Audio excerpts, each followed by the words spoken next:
ভাই আমাকে একটা রুটি দিবেন? আমার ভাইটার না অনেক ক্ষুধা লাগছে। গতকাল রাত থেকে না ওর মুখে একটু খাবারও তুলে দিতে পারি নাই। কি বলো, তোমরা কালকে রাত থেকে এখন পর্যন্ত কিছুই খাও নাই? ভাইয়া কালকে রাত থেকে না আমরা কিছু খাই নাই। আচ্ছা ঠিক আছে, এই ভাই এর একটা রুটি দেন তো। আচ্ছা ভাইয়া, দিতাছি।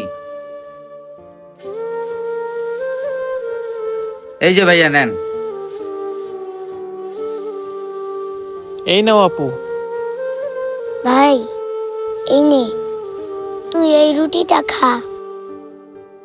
আপু তুমি খাইবা না? ভাই রে, তুই খাইলে আমার খাওয়া হয়ে যাবে। আহারে, বাচ্চা দুটো কত অসহায়, কালকে রাত থেকে এখন পর্যন্ত কিছুই খায় নাই। ওদের দেখে খুব মায়া হচ্ছে। ভাইয়া আমাকে আরেকটা রুটি দিবেন? কেন বাবু, তোমার কি খুব ক্ষুধা লাগছে? ভাইয়া আমার আবু তো গতকাল রাত থেকে কিছুই খায়নি। আচ্ছা, তোমাদের বাবা মা কোথায়? ভাইয়া তাহলে শুনবেন আমার বাবা মা কোথায়? হ্যাঁ আপু, বলো। আমাদের বাবা মা ওই দূর আকাশে থাকে। ওই আকাশ থেকে তো আমাদের খাবার পাঠাতে পারে না। কি বলো, তোমাদের মা বাবা এই পৃথিবীতে নেই? তাহলে তোমরা কার কাছে থাকো? ভাইয়া আমার বাবা মা মরে যাওয়ার পর আমি নানুর কাছে বড় হয়েছি। কিছুদিন আগে আমার নানু মারা যায়। আমার নানুর অনেক বড় অসুখ হয়েছিল। তখন আমার নানু একজনের কাছে বাড়ি বন্ধক রাখা চিকিৎসা করছিল।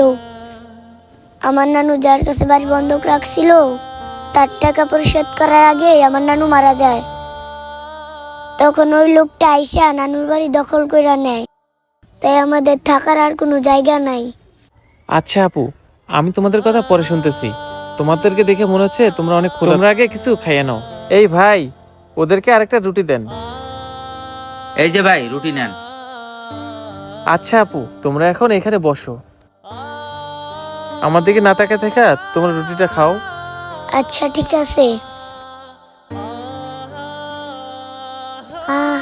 আমার অনেক ক্ষুধা লাগছিল, এখন ভালো লাগতেছে।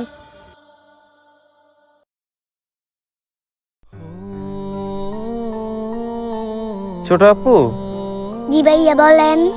তোমাদের তো থাকার জায়গা নেই। তোমরা একটা কাজ করো, আমার সাথে আমার বাড়িতে চলো।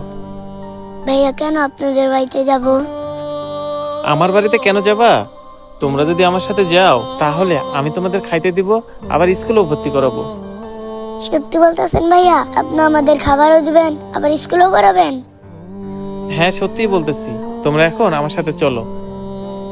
সাহায্য করলে এরকম নিরীহ অসহায়